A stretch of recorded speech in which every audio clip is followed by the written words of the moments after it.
আজকে আমরা যে বিষয় নিয়ে আলোচনা করব সেই বিষয়টি হচ্ছে ফরজ নামাজের পর যে আমরা সালাম ফিরে দিলাম, ফেরার পর আমাদের করণীয় কি। অধিকাংশ বাপ ভাইকে দেখা যায় ফরজ নামাজের পর সালাম ফিরে দিল, এরপর মাথায় হাত দিল, যাই হোক ওনাদের যে তাসবিহ আছে সেই তাসবিহটা করলো, এরপর তিনারা ইমাম সাহেব হাত তুলে দোয়া করলেন, ওনারা আমিন আমিন করলেন। অথচ এর থেকে গুরুত্বপূর্ণ বিষয়গুলো আল্লাহ রসুল বলে দিয়েছেন। ফরজ নামাজের পর বিশেষ কিছু দোয়া রয়েছে, যে দোয়াগুলো আমরা পরিবেশন করলে, পাঠ করলে আমাদের জন্য জান্নাতটা ওয়াজিব হয়ে যাবে, আমাদের জন্য জান্নাত ওয়াজিব হয়ে যাবে। তো এই সম্পর্কে আলোচনা করব ইনশাল্লাহ। তার আগে আমি কয়েক কথা বলে নিই, যেহেতু এই হাদিসটা আমার আপনার একান্ত প্রয়োজন। আমি বলেছিলাম, তার আগেও একবার বলে দিচ্ছি, আল্লাহ রসুল বললেন যে একজন বান্দার যখন বিচার হয়, বান্দাকে যখন কাঠগড়ায় চাপিয়ে দেওয়া হয়, আমার আপনার বিচার হচ্ছে বা আমার বিচার হচ্ছে। এখন আমি যখন ডান দিকে তাকাচ্ছি তখন দেখছি জাহান্নাম দাও দাও করে চলছে। এরপর সে বান্দা যখন বাঁ দিকে তাকায়, জাহান্নাম কিন্তু দাও দাও করে জ্বলে। এরপর বান্দা যখন সামনের দিকে তাকায় তখন দেখেন মহান রব্বুল আলামিন বসে আছেন, এখন আমার বিচার হচ্ছে। এইভাবে এই পজিশন থেকে তুমি যদি বাঁচতে চাও, রসুল সাল্লাল্লাহু আলাইহি সাল্লাম বললেন, তুমি যদি সেইখান থেকে বাঁচতে পরিত্রাণ চাও, তাহলে তুমি একটা খেজুরের দানা পরিমাণের সাদকা করো। যদি তোমার মধ্যে ওই ক্ষমতা না থাকে, তাহলে বিকালিমাতে তৈয়বা, মানুষকে ভালো কথা বলে সাদকা করো। আমি যে আপনাদেরকে এই কথাগুলো, মূল্যায়ন কথাগুলো বলছি, এটা আমার সাদকা হবে, আপনি শুনছেন, আপনার নেকি হবে। আর একটা কথা বলি, আল্লাহ রসুল বললেন কাল কিয়ামতের দিনে বান্দাকে যতক্ষণ 5টা প্রশ্নের উত্তর না দিবে বান্দা, ততক্ষণ পর্যন্ত বান্দার একটা কদম অর্থাৎ এক পা নড়বে না। তার প্রথম হচ্ছে বান্দাকে বয়স জিজ্ঞেস করা হবে, যে হে বান্দা, তোমায় আমি 60 থেকে 70 বছর 80 বছর বয়স দিয়েছিলাম। এই যে বয়োজ্যেষ্ঠ ব্যক্তিগুলোকে দেখছেন, তিনারাও আমার মতন যৌবন পেয়েছেন, তাই না? তো বান্দা, তোমাকে আমি বয়স দিয়েছিলাম, সেই বয়স অনুযায়ী তুমি আমার কতটুকু ইবাদত করেছো? 1 নম্বর প্রশ্ন। এই প্রশ্ন কিন্তু আমাকে, আপনাকে তথা সারা বিশ্বের মানুষকেই দিতে হবে। যারা মুসলমান তাদেরকে দিতে হবে, যারা মুসলমান নয়, তাহলে মুসলিমের মধ্যে দুটো ভাগ রয়েছে, একটা মুসলমান, একটা অমুসলমান, অর্থাৎ একটা মুসলিম আর একটা মুসলিম নন। দ্বিতীয় নম্বর হচ্ছে বান্দাকে জিজ্ঞেস করা হবে, বান্দা, তোমাকে যে বয়স দিয়েছিলাম, সে বয়সের ভেতরে একটা যৌবন ভরে দিয়েছিলাম, যৌবন কাল দিয়েছিলাম, সেই যৌবনটাকে তুমি কোন পথে অতিবাহিত করেছো? অনেক ভাইজন আছেন, ইউটিউব হোক, ফেসবুক হোক, অন্য অন্য বিষয় নিয়ে তারা লিপ্ত থাকেন, খারাপ জিনিস দেখেন, দেখে তারা মনে শান্তি তৃপ্তি লাভ করতে থাকে। অথচ সেই বান্দাটা অর্থাৎ সেই ভাইজান কিন্তু বুঝতে পারে না যে আমাকে কাল কিয়ামতের দিনে এই প্রশ্নটা করা হবে, বান্দা, তোমাকে যে যৌবন কাল দিয়েছিলাম সেই যৌবনটা কোথায় অতিবাহিত করেছো? তৃতীয় নম্বর হচ্ছে তোমাকে যে সম্পদ দিয়েছিলাম সেই সম্পদ তুমি কোথায় থেকে অর্জন করেছো? 3 নম্বর প্রশ্ন। আপনি যে এই টাকা পয়সা অর্জন করছেন, বাড়ির জন্য সঞ্চয় করে রাখছেন, সেগুলো কোথায় থেকে অর্জন করেছো? 4 নম্বর প্রশ্ন, সেই মালগুলো তুমি কোন কোন পথে ব্যয় করেছিলে? 4 নম্বর প্রশ্ন, যে মালগুলো তুমি সঞ্চয় করেছিলে, নিজের বলে রেখেছো, পৃথিবীর বুকে নিজের বলে কেউ নাই। আপনার আত্মাটা যতক্ষণ আছে ততক্ষণ আপনাকে সবাই সম্মান দেবে, আপনাকে আব্বা বলে ডাকবে, আপনাকে মা বলে ডাকবে, আপনাকে ভাই বলে ডাকবে, আপনাকে বোন বলে ডাকবে, আপনাকে আরো আত্মীয় স্বজন যা কিছু আছে সমস্ত সম্পর্ক ধরে আপনাকে ডাকবে। অথচ আত্মা যখন আপনার কাছ থেকে বেরিয়ে যাবে, তারপর থেকে আপনাকে কেউ খেয়াল রাখবে না, কেউ লক্ষ্য রাখবে না। আমার আপনার অনেক আত্মীয় স্বজন কবরে শায়িত আছেন, আমার বাপ আছে, আমার মা আছে, আমার ভাই আছে, আমার দাদা আছে, আমার আত্মীয় স্বজন অল ইন অল, কিন্তু কয়দিন আপনি দোয়া করেছেন, আল্লাহ, আমার মা 10 মাস 10 দিন পেটে ধরেছিল, কত কষ্ট করে মানুষ করেছে, আমার আব্বা না খেয়ে আমাকে খাইয়েছে, স্কুল কলেজ যেখানে পড়েছি আমাকে পড়িয়েছেন, সেই আব্বা আজকে কবরে শুয়ে আছে, আল্লাহ তুমি তাদেরকে জান্নাতবাসী করো। কোন দিন কত ওয়াক্তে আপনি বলেছেন? বলেন, আপনি তো নামাজই পড়েন না, শুক্রবার জুমাটাই নামাজ পড়েন, অথচ আপনি নামাজ পড়েন না। বিবেককে জিজ্ঞেস করুন কথাগুলো ঠিক বলছি কিনা। তারপরে 5 নম্বর প্রশ্ন হচ্ছে অমাযা আলিমু ফিমা আলিম, অর্থাৎ বান্দা তুমি যে কথাগুলো শ্রবণ করেছিলে আলেম ওলামাদের কাছে, হাদিস কোরআনের কথাগুলো তুমি যে শুনেছিলে, সেই অনুযায়ী কতটুকু তুমি আমল করেছো। রসুল সাল্লাল্লাহু আলাইহি সাল্লাম বলেন, বান্দাকে এই 5টা প্রশ্ন করা হবে, বান্দা যতক্ষণ না এই 5টা প্রশ্নের উত্তর না দিবে ততক্ষণ বান্দাকে পরিত্রাণ দেওয়া হবে না, এক কদমও হাঁটার অনুমতি দেওয়া হবে না। তাহলে এই প্রশ্নের জন্য আমাকে আপনাকে সকলকে তৈরি থাকতে হবে। এবার চলেন মুসলিম। মুসলমানের মধ্যে 2টো ভাগ রয়েছে, সেটা হচ্ছে একটা মুসলিম আর একটা অমুসলিম। এবার প্রশ্ন হচ্ছে, আপনি প্রশ্ন করবেন আমাকে, আচ্ছা ভাই মুসলমান কাকে বলে?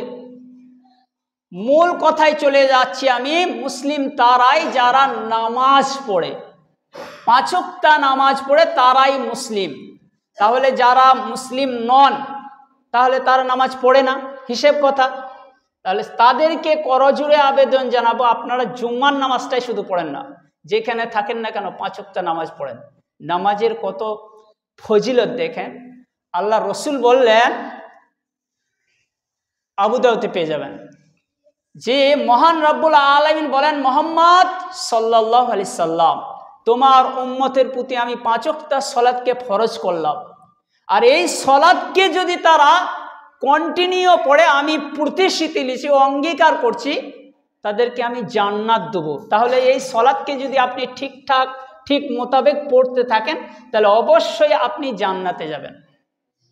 এবার কথা হচ্ছে যে সালাত যদি না পড়ি, আদার্স সালাত পড়লাম না, কিন্তু শরীয়ত অনুযায়ী যাবতীয় কাজগুলো আমরা করি, মসজিদে দান করলে দান দিই, মসজিদে টাকা চাইলে তাও দিই, মাদ্রাসায় টাকা চাইলে তাও দিই, এতিম মিসকিনকে সব কিছু দিই, রমজান মাসে রোজা করি, তাও রোজার সময় রোজা করে থাকি, ইফতার করি, এই সমস্ত জিনিসগুলো তাহলে কি আমার বেকার হয়ে যাবে? আপনার একটা প্রশ্ন আসতে পারে। কেননা হাদিস এসে যে বিচারের দিনে সর্বপ্রথম সালাতটাকে দাঁড় করানো হবে, আউয়ালা মা ইউহাসাবু বিহিল আবদু ইয়াউমাল কিয়ামাতি সালাত। সময় খুব সংকীর্ণ বলে আরবিগুলো আমি বলতে চাই না। তো যাই হোক, সালাতটাকে যখন দাঁড় করানো হবে, এর পরে পরে সালাতটা যদি রাসূল সাল্লাল্লাহু আলাইহি ওয়াসাল্লাম বলে সালাতটা টিকে গেল, সমস্ত আমল টিকে গেল, এগুলো আমরা জানা হাদিস, অর্থাৎ আমরা জানি। এবার ধরেন যার সালাতই নেই, তাহলে সমস্ত আমলগুলো বাতিল হয়ে যাচ্ছে নাকি? হয়ে যাবে। তাহলে আপনার এখন সালাত নেই কিন্তু বাকি আমল অনেক আছে। আপনি এতিম মিসকিনকে দেখেন, গ্রামে যারা অসহায় ব্যক্তি তাদেরকে দেখেন, আরও ইত্যাদি ইত্যাদি, কিন্তু শুধু সিরেফ সালাতটাই পড়েন না, তাহলে সেই মালগুলো, সেই ইবাদতগুলো আপনার কি কার্যকারী হবে না? এটা আপনার প্রশ্ন আসতে পারে। হবে। ওগুলো নষ্ট হয়নি, ওগুলো নষ্ট হয়নি, ওগুলোর সঙ্গে আপনার তখনই কার্যকারী হবে যতক্ষণ না আপনি সালাতের সঙ্গে ওইগুলো লিঙ্ক না করবেন। যেমন আধার কার্ডের সাথে রেশনের লিঙ্ক যদি না করেন, কার্যকারী হবে না। প্যান কার্ডের সঙ্গে আধার কার্ড লিঙ্ক করতে হবে, আধার কার্ডটাই হচ্ছে এখন মেন, অনুরূপ সালাতটাই মেন। সালাতটার সাথে আপনাকে সেই কাজগুলো কি করতে হবে? লিঙ্ক করে রাখতে হবে। সালাতের সঙ্গে আপনাকে রমজানের সিয়াম লিঙ্ক করে রাখতে হবে, সালাতের সাথে আপনাকে দান খায়রাত লিঙ্ক করে রাখতে হবে, সালাতটা আপনাকে পড়তে হবে। আর যদি সালাত না পড়েন, যে সমস্ত দান খায়রাতগুলো করছেন নষ্ট হবে না, থেকে যাবে। যতক্ষণ না সালাত না পড়ছেন ততক্ষণ পর্যন্ত আপনার ওই ইবাদতগুলো গ্রহণযোগ্য হচ্ছে না। মোট কথা সেই সালাতটা আমরা পড়ব। এবার দেখা যায় অনেক বাপ ভাই আছেন যারা 20 বছর 25 বছর পর সালাত ধরছে, সালাত পড়ছে, অথচ তারা দোয়াগুলো জানে না। যে দোয়াগুলো তাদেরকে পড়তে হয় সালাতের মাধ্যমে, সেই দোয়াগুলো তারা জানে না। তাহলে সেই দোয়াগুলো না জানা অবস্থায় সে সালাত আদায় করছে, তাহলে তার সালাত আদায় হচ্ছে কি না? আল্লাহ রসুল বললেন যে আমি যেভাবে সালাত আদায় করেছি সেইভাবে তোমরা সালাত আদায় করো। আমাকে যেইভাবে তোমরা দেখেছো, ইরজি ফাইন্নাকা লাম তুসাল্লি, আমাকে তুমি চলে যাও, আমাকে যেইভাবে সালাত পড়তে দেখেছো সেইভাবে সালাত পড়ো। তাহলে আমরা আল্লাহ রসুলকে দেখিনি, কিন্তু আল্লাহ রসুলের হাদিস এবং কোরআনকে পেয়ে আমরা জানি যে কিভাবে সালাত পড়তে হয়। তো অনেক বাপ ভাই দেখা যায় যে তারা দোয়াগুলো জানে না, তাদের করণীয় হচ্ছে সেই সলাতের দোয়াগুলো জেনে নেওয়া। কোনো আলেম ওলামাদের কাছে, দুনিয়াতে অনেক দুনিয়াদারি করলাম, প্রচুর করলাম, আপনি চিন্তা করেন অমর থাকবেন কি বলেন? কোন মায়ের লাল আছে বা কোন ব্যক্তি আছে যে আমি বুকে হাত দিয়ে বলবেন যে আমি সারা জীবন এই পৃথিবীতে থাকবো? আমার আব্বাও এইভাবে দাম্পতি করে গিয়েছে, আমার দাদাও করে গিয়েছে, আমার আত্মীয় স্বজনও করে গিয়েছে, অথচ তারা আর নেই এই পৃথিবীতে, তারা নেই, তারা অন্ধকার কবরে শুয়ে আছে। কি হালতে আছে, কেমন আছে, সে আল্লাহ আলাম, আল্লাহ পাকই জানেন কি হালতে তেনারা আছেন। তো যাই হোক, আমাদেরকে সেই সলাতের দোয়াগুলো শিক্ষা করে নিতে হবে। এবার চলেন সলাতের যে কথাগুলো আমি আলোচনা করব, বলছিলাম সলাত পড়ার পর যে জিকিরগুলো আছে। অনেক বাপ ভাইকে দেখা যায় সলাত পড়লো, সলাত পড়ো আসসালামু আলাইকুম রহমতুল্লাহ, আসসালামু আলাইকুম রহমতুল্লাহ, বটান করে উঠে পড়ে গেল, চলে গেল। অথচ আল্লাহ রসুল বললেন যে সলাত পড়ার পর যে ব্যক্তি এই সমস্ত উক্ত দোয়াগুলি, যে দোয়াগুলো আমি বলবো, সেই দোয়াগুলো যদি পরিবেশন করে বা পাঠ করে, তাহলে তার জন্য জান্নাতটা ওয়াজিব হয়ে যাবে। তার মধ্যে একটা বলি, দেখেন আপনি আবু দাউদে খুলবেন 1529 নম্বর হাদিস। আল্লাহ রসুল বললেন যে ব্যক্তি বলবে রাযীতু বিল্লাহি রাব্বা ওয়া বিল ইসলামি দীনা ওয়া বি মুহাম্মাদিন নাবিয়্যা বা মুহাম্মাদির রাসূলা, এই তিনটি বাক্য বলবে। তার মানে রাযীতু বিল্লাহি রাব্বা, আপনি যে আপনার প্রভু আল্লাহকে পেয়ে আপনি খুশি হয়েছেন, ওয়া বিল ইসলামি দীনা, আপনি যে একটা ইসলাম দিন পেয়েছেন, সেই দিনকে পেয়ে আপনি খুশি আছেন, ওয়া বি মুহাম্মাদির রাসূলা, মুহাম্মদ সাল্লাল্লাহু আলাইহি সাল্লামকে পেয়ে আপনি খুশি আছেন। এরপরে বাক্যটা আল্লাহ রসুল বলছে, দেখেন ওয়াজাবাত লাহুল জান্নাহ, তার জন্য জান্নাতটা ওয়াজিব হয়ে গেল। বুঝাতে পারলাম না আমি কথাটা? ওয়াজিব মানে জানেন, বেতের নামাজ মানে পরে ফরজ, ফরজ একদম। ওয়াজিবটা ফরজের কাছাকাছি কথা বুঝতে পারলেন? অনেকজন বলছেন ফরজই বলে দিচ্ছেন। তাহলে তার জন্য জান্নাতটাই ওয়াজিব হয়ে গেল। কোন বাক্যগুলো? তিনটে শব্দ, রাযীতু বিল্লাহি রাব্বা ওয়া বিল ইসলামি দীনা ওয়া বি মুহাম্মাদিন নবিয়্যা বা রাসূলা, এই তিনটে শব্দ বলবেন, জান্নাত ওয়াজিব হয়ে যাবে আপনার। তাহলে এটা কখন পাঠ করতে হবে? আল্লাহ রসুল বললেন যদি কোনো ব্যক্তি মাগরিবের সময় 3 বার আর ফজরের সময় 3 বার যদি বলে, তার জন্য জান্নাতটাই ওয়াজিব হয়ে যাবে। তারপরে তিনি বললেন মান কারা আয়াতুল কুরসি, যেটা আপনি 3 পারায় প্রথম পৃষ্ঠায় পেয়ে যাবেন। পৃষ্ঠার প্রথম নাম্বার হচ্ছে তিলকার রসুলু ফাজ্জালনা বা'দহুম আলা বাজ, পৃষ্ঠার প্রথম একদম নিচের দিকে নামি চলে আসবেন, আপনি পেয়ে যাবেন আয়াতুল কুরসি। আল্লাহু লা ইলাহা ইল্লাহু আল হাইয়ুল কাইয়্যুম। আল্লাহ রসুল বললেন যে ব্যক্তি ফরজ নামাজের পর সালাম ফেরার পর উক্ত আয়াত অর্থাৎ ওই আয়াতুল কুরসিটা যদি পরিবেশন করে, সেই ব্যক্তি মারা যাওয়ার পরই জান্নাত। আমি বুঝাতে পারলাম না? কে বলল? সারা পৃথিবীর নেতা, সারা পৃথিবীর বিশ্ব নবী যাকে বলা হয়, জনাবি হজরত মোহাম্মদ মুস্তফা আহমদ মুস্তফা সাল্লাল্লাহু আলাইহি সাল্লাম, তিনি বলছেন এই দুয়াটা পরিবেশন করলে এই জান্নাতে চলে যাবে। ওই কোরআনের আয়াত কোটা, ওই আয়াতুল কুরসিটা পরিবেশন করলে জান্নাতে চলে যাবে। তাহলে এত সহজ, কিন্তু আমরা গ্রহণ করি না। আমরা তাড়াতাড়ি সালাম ফিরে দিল, ইমাম সে কি করবো? আল্লাহ সুবহানাল্লাহ সুবহানাল্লাহ। আচ্ছা বলেন তো, সুবহানাল্লাহ না সুবহানাল্লাহ? কি বলবেন আপনি? অনেক বাপ ভাই আছেন দেখেন স্পিরিটে চলে, কিন্তু উনি জানেন না যে সুবহানাল্লাহ মানে কি আর সুবহানাল্লাহ মানে কি। যদি বলি আস্তাগফিরুল্লাহ, আল্লাহ তুমি আমাকে মাফ করে দাও, আর যদি বলে আস্তাগফিরুল্লাহ, আল্লাহ তুমি আমাকে কাফের বানিয়ে দাও। বুঝাতে পারছি না? আল্লাহু আকবার, আল্লাহ বড়। আল্লাহু আকবার, আল্লাহ হচ্ছে চামড়ার ঢোল। আপনি ইবাদত করছেন, খুব সুন্দর আজান দিচ্ছেন, আল্লাহু আকবার আল্লাহু আকবার। দেখবেন আবু দাউদের একটা হাদিস 630 নম্বর মতো সম্ভবত হবে। আল্লাহ রসুল বললেন যে ব্যক্তি আজান দেয়, আজান যারা দিচ্ছেন তাদের জন্য বলছেন, তাদের আওয়াজটা যত দূর পর্যন্ত যাবে তত দূর পর্যন্ত তাদের গুনাহ মাফ করে দেওয়া হবে। শুধু তাই নয়, যে সমস্ত জিনিসগুলো জীবিত হোক বা মৃত্যু হোক, তার আওয়াজগুলো যে আজান দিচ্ছে তারা সাক্ষী হিসেবে থেকে যাবে। আর যে ব্যক্তি কন্টিনিউ 5 ওয়াক্ত সালাত আদায় করবে, এক ওয়াক্ত পর আর এক ওয়াক্ত, এই মধ্যবর্তী সময়টা তার গুনাহ মাফ করে দেওয়া হবে। কত সুন্দর ফজিলত দেখেন।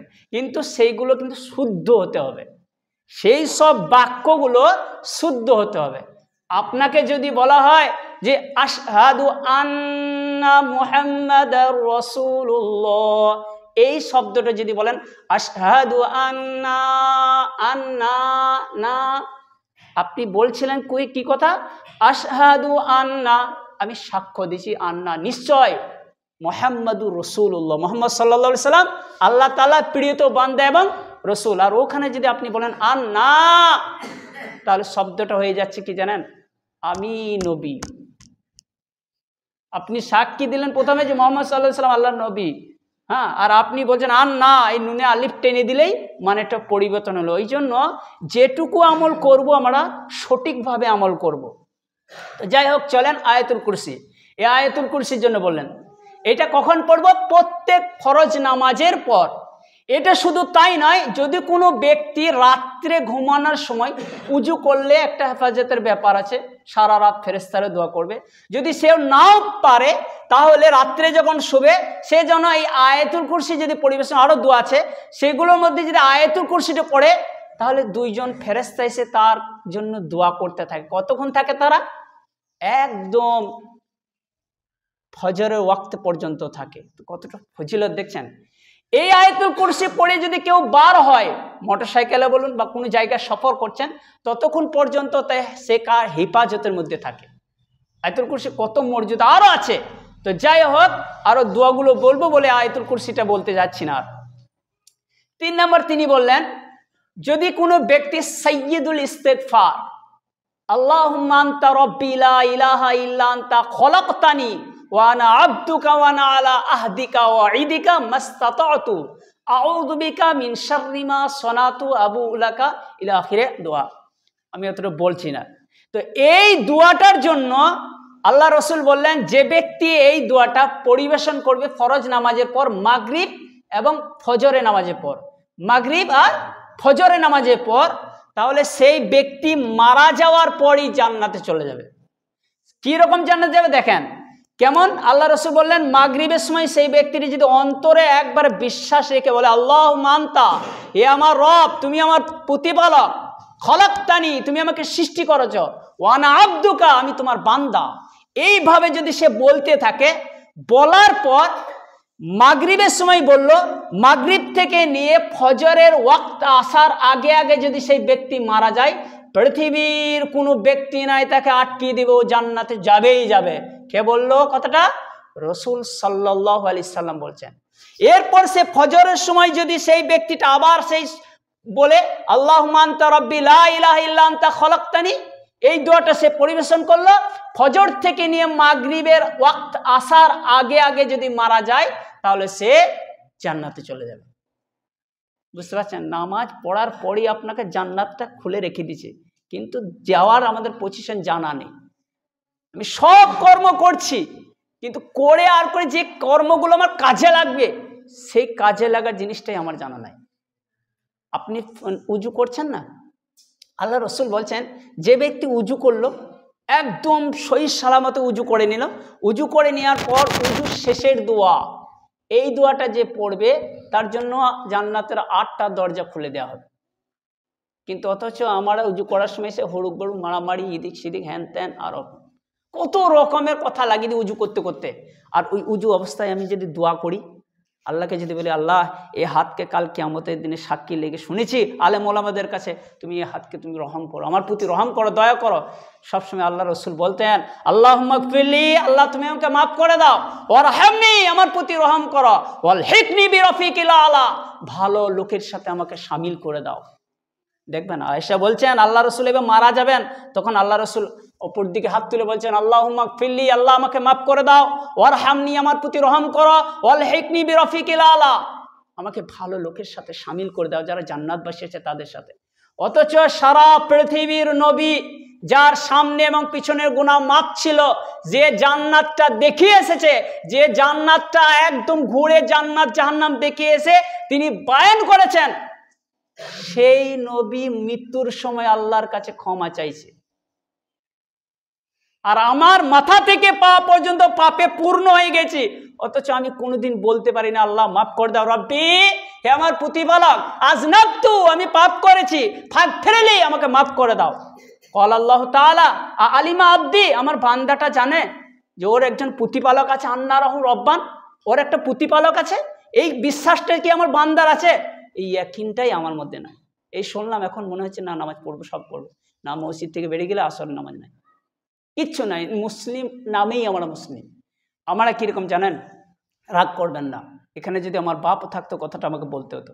আমার হচ্ছে ছাঁট বিড়ি, মানে বোঝাতে পারছি না আমি, ধুমো উঠবে, সব কিছু হবে, কিন্তু বান্ডিলের বাইরে। ইসলাম হতে গেলে কি বলছে দেখেন, কোরআন বলছে সূরা বাকারা। আমি একটি আয়াত বলিনি, যদি এই কথাগুলোই বলে যাচ্ছি বাংলা দিয়ে, আয়াত বললে সঙ্গে মানে টাইমটা বড় হয়ে যাবে।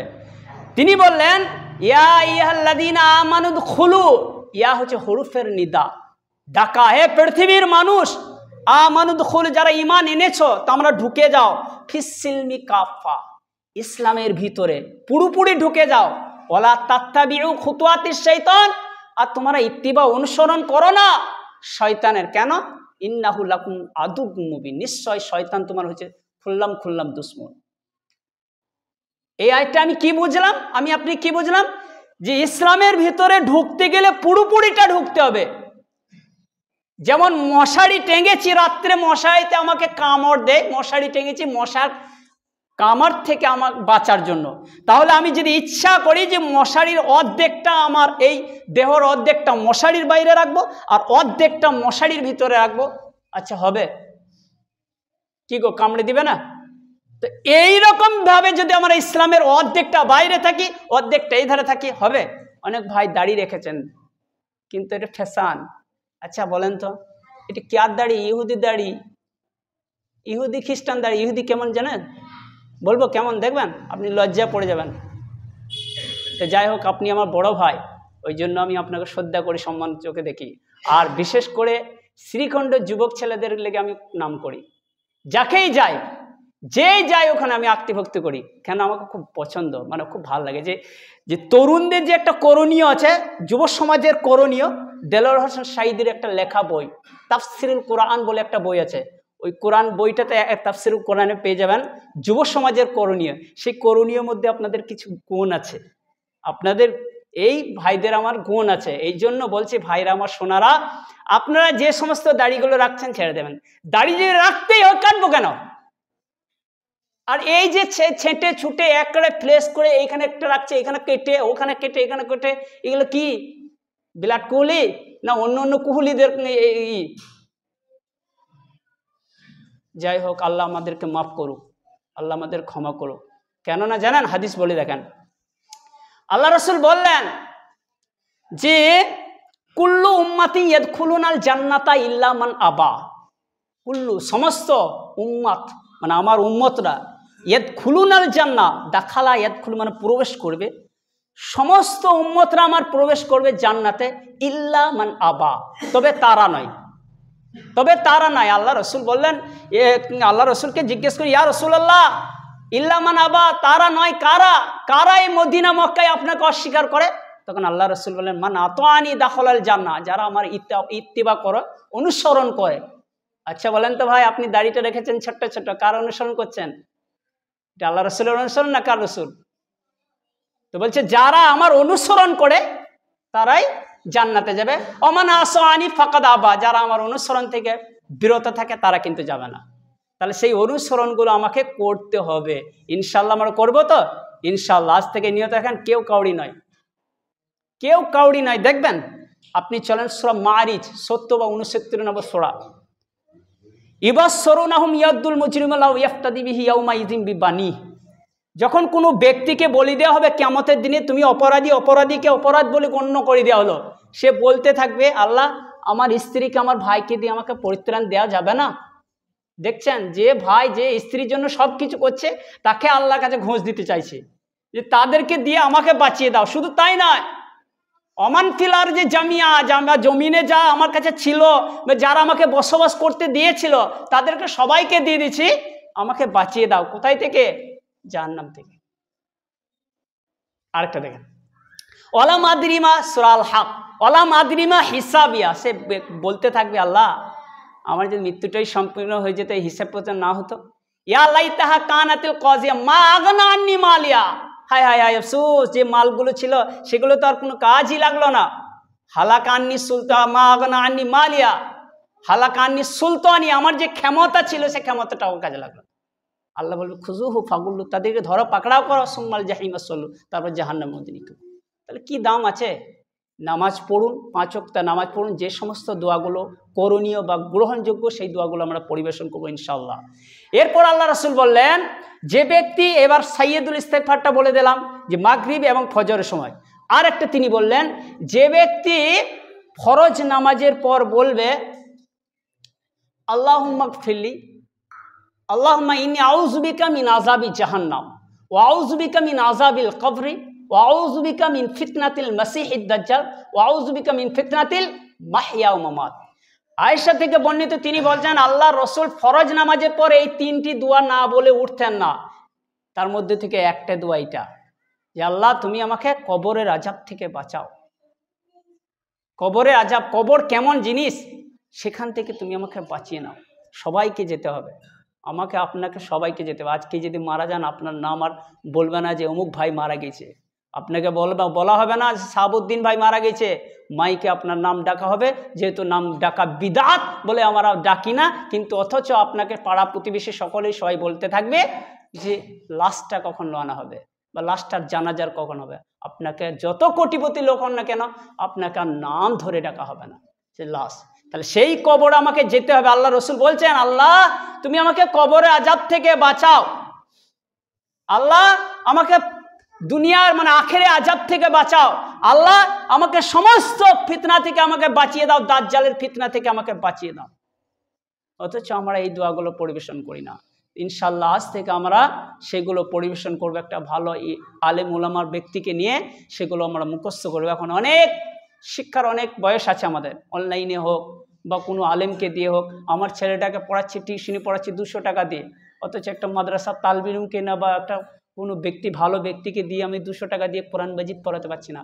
আর আপনি সহিহ বুখারী করুন, আল্লাহ রসুল বললেন লাইসা মিন্না মান লাম ইয়াতাগায়্যানা বিল কোরআন, যে ব্যক্তি কোরআনই জানে না, শুদ্ধভাবে কোরআনই পড়তে জানে না, সে আমার উম্মতই নয়। আল্লাহ রসুল যদি এইভাবে কথাটা বলে থাকেন যে আমার উম্মত নয়, যে শুদ্ধভাবে সঠিকভাবে কোরআন পড়তে জানে সে আমার উম্মতই নয়, তাহলে আমি তো কোরআন পড়তেই জানি না। আর আমার ছেলেটা হয়েছে, তাকেও শিক্ষা দিতে পারছি না। আমার ছেলেটা কি বলবে জানাজার মাঠে, কি উপহার দিবে আমাকে? এই কথাটা বলবে আল্লাহুম্মা গফিরলাহু, আল্লাহ আমার বাপকে মাফ করে দাও, ওয়ারফা দারজাতুহু, আমার আব্বার কবরটা বড় করে দাও, ওয়াফসালাহু ফি কবরি, আমার আব্বার কবরে একটা লাইটের ব্যবস্থা করে দাও, অন্ধকারে আমার আব্বা থাকতো না। শ্রীখণ্ডে গ্রাম ছিল আমার, ওখানে যদি 1 দিন 2 দিন লাইন চলে যেত, অফ হয়ে যেত, তাহলে আমরা চেঁচিয়ে বেড়াতাম, এগুলি ওগুলি দৌড়ে বেড়াতাম, এমনকি একদম ফোন করে দিতাম, কারেন্টের কি প্রবলেম হয়েছে তা জানতাম। আজকে আমার আব্বা আপনাকে দিয়ে, আমার আব্বাকে আপনার কাছে দিয়ে গেলাম, আমার আব্বার কবরটাকে তুমি প্রশস্ত করে দাও, আমার আব্বার কবর আযাব মাফ করে দাও, আমার আব্বার কবর একটা লাইটের ব্যবস্থা করে দিই। দেখছেন কত সুন্দর আল্লাহ রাসূল শিখিয়েছেন। আপনার ছেলেটা বলবে তো? হাই কপাল কি বলবো, এখন যারা কবর করতে যেছে তাদেরকেও 2 বান্ডিল বিড়ি নিয়ে যেতে হচ্ছে, একটা না দিয়ে কবর পোড়া হচ্ছে না। তো ফেরেশতা বলবে ধুয়াতে পালা। কি বলবো, আল্লাহ মুঝে মঞ্জুর নেই, मैं किसी का शिकायत करोगे बाती से बातें नहीं, তুমি কে করো, কিছু মনে করে না। আল্লাহ আপনাদেরকে সকলকে ক্ষমা করুক, আল্লাহুম্মা আমিন। সঠিক ইমানদার না হলে আমরা পরিত্রাণ পাবো না, ইমানদার হতেই হবে। তাহলে ইমানদার হবার কি করে? যতক্ষণ আল্লাহ রসুল বললেন কোরআন মাজিদে একটা আয়াত, ততক্ষণ পর্যন্ত কোনো বান্দাকে পরিত্রাণ দেবে না বা পরিবর্তন করবে না আল্লাহ, যতক্ষণ না বান্দা নিজে এসে আল্লাহর কাছে ক্ষমা চায়। কত পাপ করেছেন, নিজের হাতের দ্বারাই হোক, চোখের দ্বারাই হোক, আরও বেবিচার কত লিপ্ত হয়েছেন। আল্লাহকে বলুন ওই কথাগুলো, না হলে কিয়ামতের দিনে দেখিয়ে দিবে। আলিয়াউমা নাকতিমু আলা আফওয়াহিহিম ওয়া তুকাল্লিমুনা আইদিহিম ওয়া তাশহাদু আরজুলুহুম বিমা কানু ইয়াকসিবুন। আপনি সূরা ইয়াসিন খোলেন, ওখানে পেয়ে যাবেন আয়াতটা। আপনার হাত কান সব নাক কথা বলতে, এমনকি কিছু কিছু আলেম ওলামারা বলছে আপনার যৌনাঙ্গ সেও কথা বলবে যে আপনি কোথায় কি করেছেন না করেছেন।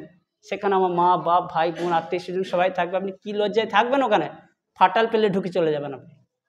কি মনে হচ্ছে না যে এইগুলো যখন দেখিয়ে দেওয়া হবে, তাহলে সেই কথাগুলো কাকে বলবো? আল্লাহকে বলেন। কখন বলবো? রাত্রে ঘুমাবেন, উজু করে ঘুমাবেন, আল্লাহকে বলবেন কথাটা, আল্লাহ এমুক মেয়ের সঙ্গে এই কাজ করে ফেলেছিলাম, সেক্স দেনেওয়ালা তুমি, আমি নিজেকে রাখতে পারিনি, আমি খারাপ কাজে লিপ্ত হয়ে গেছি, আল্লাহ তুমি আমাকে পবিত্র করে দাও, আর আমার এই গোপনীয় কথাটা তুমি কিয়ামতের দিনে গোপন করলা, যেন কাউকে প্রকাশ করে দিও না। তুমি আমার রব, তুমি আমার সৃষ্টিকর্তা। আপনি এইভাবে দোয়া করুন। কোন দোয়া করার আগে কি পড়ব?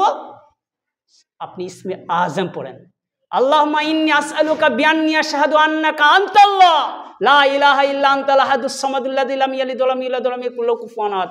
যে ব্যক্তি এই দোয়াটা পড়লো, ইসমে আজম দোয়া, তার দোয়া যে যা দোয়া করবে সেই দোয়াগুলো কবুল হয়ে যাবে। দেখেছেন কত ফজিলত এই দোয়াটা, ইসমে আজমের দোয়াটা। আমরা সকলেই এইগুলো মুখস্থ করবো এবং শুদ্ধ করে বলার চেষ্টা করবো। আল্লাহ যেন আমাদেরকে সকলকে ইমানে হালাতে বাঁচার তৌফিক দান করুক। যে সমস্ত বাপ ভাইরা এখনো পর্যন্ত সলাৎ পড়েনি, তাদেরকে করজোড়ে আবেদন জানাবো, আপনাদের এই ইউটিউব থেকে অনেক জায়গায় ছড়িয়ে গেছে, এই মসজিদটার নাম অনেক জায়গায় ছড়িয়ে গেছে, আপনাদের নামও ছড়িয়ে গেছে, প্রশংসাও হয়, আপনাদেরকে সকলেই সম্মান দেয়। তো যাই হোক, সেই সমস্ত বাপ ভাইকে বলবো আপনারা নামাজ পড়েন ইনশাল্লাহ। যারা নামাজ পড়েন না, নামাজ পড়বো তো বলুন ইনশাল্লাহ। ইনশাল্লাহ নামাজ পড়বো। নামাজটা আপনার, আমার লাভ নাই যে আপনি নামাজ পড়লে আমার অ্যাকাউন্টে 5 টাকা করে ঢুকবে দিনে, তা নয়, আপনার জন্য বলছি। কেননা মানুষের চোখেও যখন কোনো পোকা ঢুকে যায়, মানুষ দুটো চোখ থাকতে দেখতে পায় না, অপরের চোখ নিয়ে সাহায্য করতে হয়, ভাই কি ঢুকেছে দেখতে। সেই রকম আপনি এখন ভুল পথে যাচ্ছেন, আপনি বুঝতে পারছেন না, আমি শুধু আপনাকে সেই পোকাটা, চোখের পোকাটা একটু বার করে দিচ্ছি। আল্লাহ আপনাদেরকে জান্নাত বাসী করে, আল্লাহুম্মা আমিন।